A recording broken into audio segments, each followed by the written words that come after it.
আপনাদের গত কয়েকটি পর্ব ধরে আমি বিভিন্ন উদাহরণ দিয়ে বলেছি যে এই দেশে বসবাস করে এমন অনেক মানুষ রয়েছেন যারা এই দেশের নুন তো খান কিন্তু গুণগান অন্য দেশের, অর্থাৎ সরাসরি এই দেশের সঙ্গে গাদ্দারি করেন।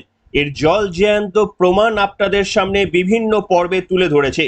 আর অত্যন্ত লজ্জার সঙ্গে জানাতে হচ্ছে যে লোকসভা নির্বাচনের যখন সাংসদরা বিভিন্ন দলের তারা শপথ গ্রহণ করছেন সংবিধানকে সাক্ষী রেখে, তখনও ঠিক এই ধরনেরই একটা ঘটনা ঘটল। আসাউদ্দিন ওয়েসি, মিমের কর্ণধর বা প্রতিষ্ঠাতা, তিনি যে কাণ্ড ঘটালেন কার্যত চমকে যাবেন আপনারা। এবং কিভাবে স্বাধীন ভারতন্ত্রে লোকসভায় দাঁড়িয়ে ভারত মাতা কি জয় স্লোগান না দিয়ে অন্য একটি দেশের জয়গান করলেন এই আসাউদ্দিন ওয়েসি। নিশ্চিতভাবে লজ্জায় মাথা কাটা যাবে আপনাদের এবং প্রশ্ন উঠবে যে ভারতের মধ্যে থাকা এখনো অনেক ব্যক্তিরা রয়েছেন যারা এদেশের নুন খান কিন্তু গুণ গাইতে তাদের কোথাও গলা কেঁপে যায়। নমস্কার, welcome to simple as ABC. আপনাদের সকলকে স্বাগত জানিয়ে শুরু করছি আজকের বিশেষ খবর। আপনারা জানেন যে লোকসভা নির্বাচনের পর লোকসভার অধিবেশন শুরু হয়েছে এবং সমস্ত জয়ী প্রার্থীরা একে একে এসে তারা শপথ বাক্য পাঠ করছেন। সেটা যে কোনো দল, যে কোনো রাজ্য থেকে সমস্ত জয়ী প্রার্থীরা সংবিধানের নাম করে শপথ গ্রহণ করছেন। আর এই শপথ গ্রহণ কাণ্ডে বিভিন্ন ঘটনা ঘটে গিয়েছে। আজকের পর্বে তার কিছু তথ্য আপনাদের সামনে তুলে ধরবো। প্রথমে যেটা দেখাতে চাইবো, মিমের প্রতিষ্ঠাতা বা কর্ণধর আসাউদ্দিন ওয়েসি, তিনি একটা মারাত্মক কাণ্ড ঘটালেন। প্রথমত, শপথ গ্রহণের সময় তিনি বিভিন্ন রকমের ধর্মীয় কিছু বক্তব্য রাখলেন এবং তারপর দেখুন আপনারা, ভারত মাতা কি জয় এই শব্দবন্ধ না বলে তিনি বলছেন জয় প্যালেস্তাইন। শুনুন তার বক্তব্য, লজ্জায় মাথা কাটা যাবে ভারতীয় হয়ে এবং ভাবতে অবাক লাগবে আমাদের দেশেরই আরো এক জনপ্রতিনিধি এই কাণ্ড ঘটাতে পারে। দেখুন তার কাণ্ডের পরিচয়।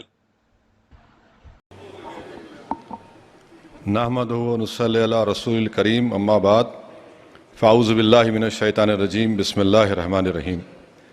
मैं असदुद्दीन ओवैसी, जिसे लोकसभा का रुकन मंतखब किया गया है, अल्लाह के नाम से हल्फ उठाता हूँ कि मैं भारत की आइन पर जो क़ानून के मुजब तय पाया है एतक़ाद रखूँगा, उसका वफ़ादार रहूँगा।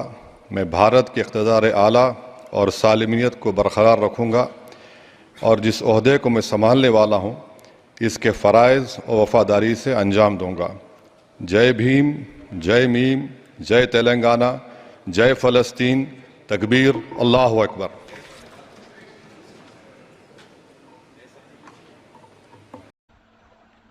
শুনলেন বন্ধুরা, একেবারে শেষের দিকটা আশা করি আপনারা খেয়াল করেছেন। যারা খেয়াল করেননি তারা আরো একবার শেষের দিকটা শুনতে পারেন।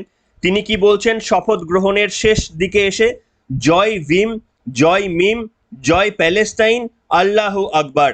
কিন্তু এই চারটি শব্দবন্ধ ব্যবহার করলেও কোথাও তিনি জয় হিন্দ বা ভারত মাতা কি জয় এই শব্দবন্ধ বললেন না।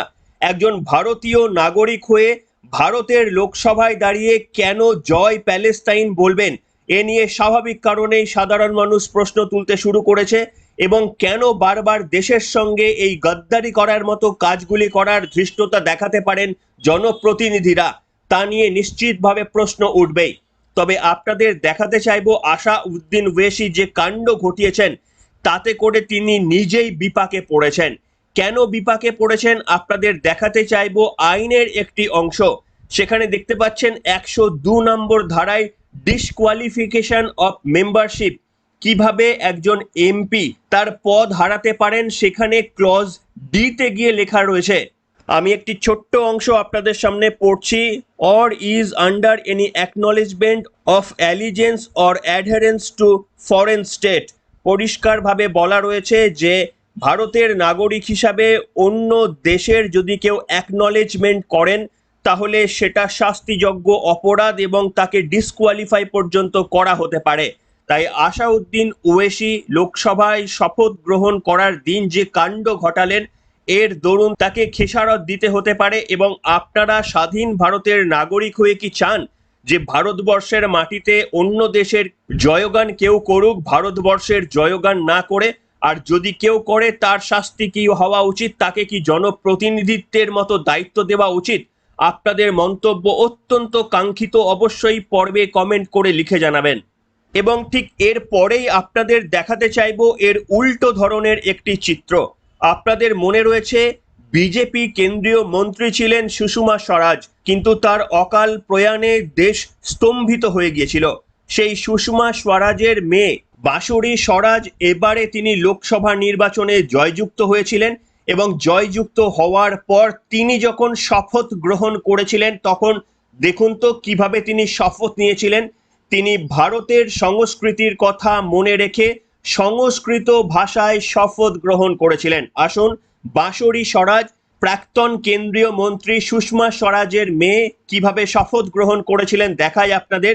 এবং যে সমস্ত আসাউদ্দিন ওয়েসির মতো ভারত বিরোধী নেতৃত্বরা রয়েছেন তারা দেখে কি শিখবেন, দেখুন আপনারা।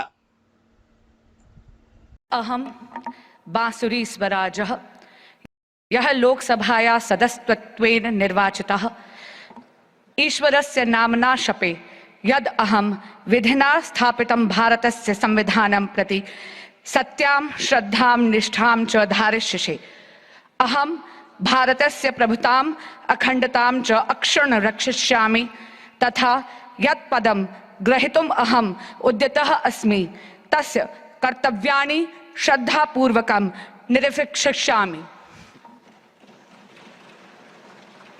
দেখলেন বন্ধুরা, একেবারেই সংস্কৃত ভাষায় তিনি শপথ গ্রহণ করেছেন। তার কারণ ভারতবর্ষের আদি ভাষা সংস্কৃত, সেই কথাকে সম্মান জানিয়ে তিনি সংস্কৃত ভাষাতেই শপথ গ্রহণ নিয়েছিলেন।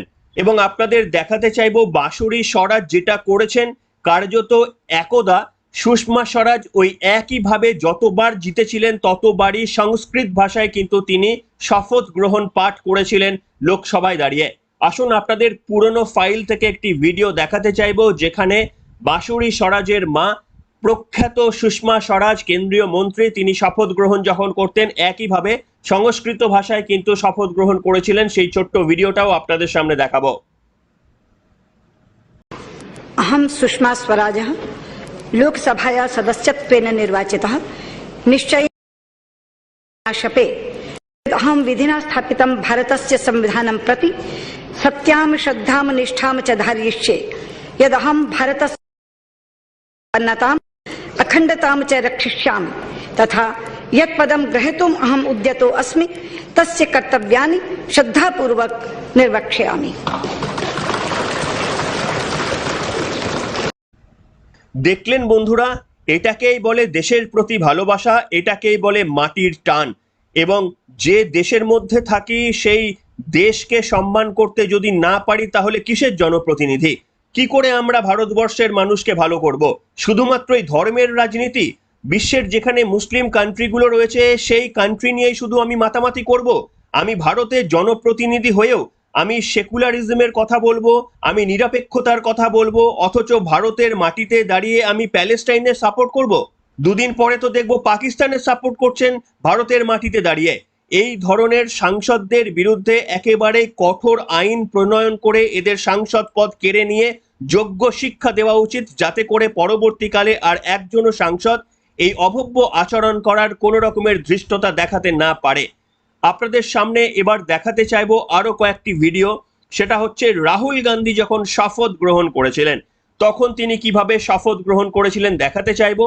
সেই সংবিধানের একটি প্রতীকী বই হাতে নিয়ে তিনি শপথ গ্রহণ করেছিলেন।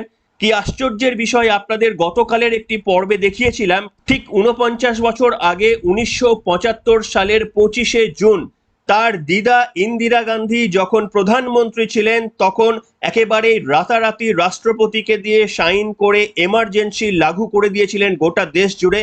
সেই সংক্রান্ত একটি ডিটেল ভিডিও গতকাল রাতে আপনাদের সামনে প্রকাশ করেছি, যারা দেখেননি দেখে নিতে পারেন। যে কংগ্রেস গণতন্ত্রের গলা টিপে হত্যা করেছিল 1975 সালের 25শে জুন, একেবারেই কালো অধ্যায় নেমে এসেছিল ভারতের বুকে।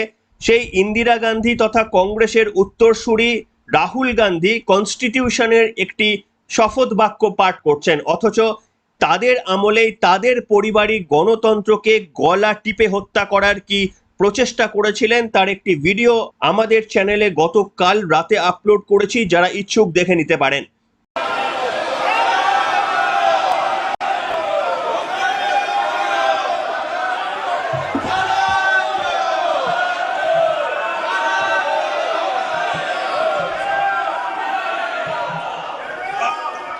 I, Rahul Gandhi, having been elected a member of the House of the People, do solemnly affirm that I will bear true faith and allegiance to the Constitution of India as by law established, that I will uphold the sovereignty and integrity of India, and that I will faithfully discharge the duty upon which I am about to enter.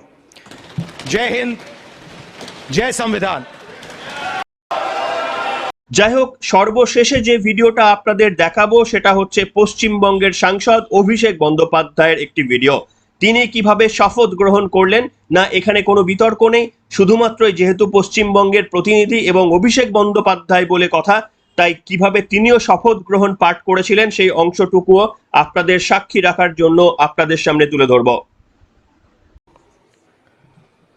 আমি অভিষেক ব্যানার্জি লোকসভার সদস্য নির্বাচিত হইয়া ঈশ্বরের নামে শপথ করিতেছি যে আমি বিধি দ্বারা প্রতিষ্ঠিত ভারতের সংবিধানের প্রতি প্রকৃত বিশ্বাস ও আনুগত্য পোষণ করিব। আমি ভারতের সার্বভৌমত্ব ও সংহতি রক্ষা করিয়া চলিব এবং যে কর্তব্যভার আমি গ্রহণ করিতে চলিয়াছি তাহা আমি বিশ্বস্তভাবে নির্বাহ করিব। জয় হিন্দ, জয় বাংলা।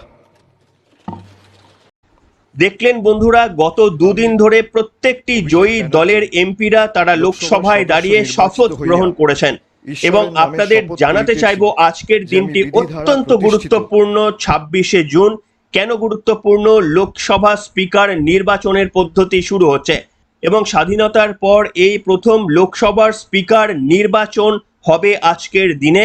এতদিন পর্যন্ত লোকসভা স্পিকার নির্বাচন করার প্রয়োজনীয়তা বোধ হয়নি। তবে এই মুহূর্তে কংগ্রেসের সঙ্গে তৃণমূল কংগ্রেসের মনোমালিন্যটা আরও একবার প্রকাশ্যে চলে এসেছে। অভিষেক বন্দ্যোপাধ্যায় জানিয়ে দিয়েছেন যে কংগ্রেসের তরফ থেকে যে স্পিকারকে মনোনীত করা হয়েছে সেই স্পিকারের মনোনয়নের ওপর তাদের সঙ্গে আলোচনা করা হয়নি, অর্থাৎ আরও একবার ইন্ডি জোটের দ্বন্দ্বটা প্রকাশ্যে। কিন্তু এর পেছনেও আরও একটা অঙ্ক লুকিয়ে থাকতে পারে। তৃণমূল কংগ্রেস খুব ভালোভাবেই জানেন যে যতই চেষ্টা করা হোক না কেন এনডিএ জোটের মনোনীত প্রার্থী ওম প্রকাশ বিড়লা তিনি আরও একবার নির্বাচিত হয়ে আসতে চলেছেন। তাই তৃণমূল কংগ্রেস হয়তো ইন্ডি জোটের প্রতিনিধিদের ভোট দিয়ে ভোট নষ্ট না করে বিজেপিকে খুশি করার জন্য দুটি কাজ করতে পারেন। এক, তারা ভোট থেকে বিরতি নিতে পারেন, ভোটাভুটিতে অংশগ্রহণ নাও করতে পারেন। আর দ্বিতীয়ত যা করতে পারেন, ভোটে অংশগ্রহণ করলেও হয়তো ইন্ডি জোটের প্রতিনিধিদের ভোট নাও দিতে পারেন। আদতে কি হবে তা নিশ্চিতভাবে বোঝা যাবে যদি তারা কোনো বক্তব্য বলেন প্রেস কনফারেন্স করে। কিন্তু নরেন্দ্র মোদীকে খুশি করাটাও তৃণমূল কংগ্রেসের কাছে একটা দায়বদ্ধতা। তার কারণ আপনারা জানেন যেভাবে দুর্নীতি হয়েছে এবং নরেন্দ্র মোদী যেভাবে দুর্নীতির বিরুদ্ধে কথা বলেছেন, তা থেকে শাস্তির কোপ যদি এড়িয়ে যেতে হয় তাহলে যেভাবে বিগত দিনগুলোতে রাষ্ট্রপতি নির্বাচন কিংবা উপরাষ্ট্রপতি নির্বাচনে তৃণমূল কংগ্রেস পার্টিসিপেট করেনি, ঠিক একই কায়দায় এবারে স্পিকার নির্বাচনের সময় তৃণমূল কংগ্রেস পার্টিসিপেট করবে নাকি পার্টিসিপেট না করে ইন্ডিয়া জোটকে দুর্বল করবে এবং এনডিএ জোটকে শক্ত করবে, সেটাই কিন্তু এই মুহূর্তে দেখার একটি বড় বিষয়। কি বলবেন আপনারা? আপনাদের মন্তব্য লিখে জানাবেন। বিশেষ করে প্রথমে যে ঘটনাটা দেখালাম আপনাদের সামনে, আসাউদ্দিন ওয়েসি, নিশ্চিতভাবে নিন্দাজনক একটি ঘটনা। তার নিন্দার প্রতিবাদ আশা করি আপনারা সকলেই কমেন্ট সেকশনে করে আপনাদের বক্তব্য লিখে জানাবেন। এখনকার মতো এখানেই শেষ করলাম।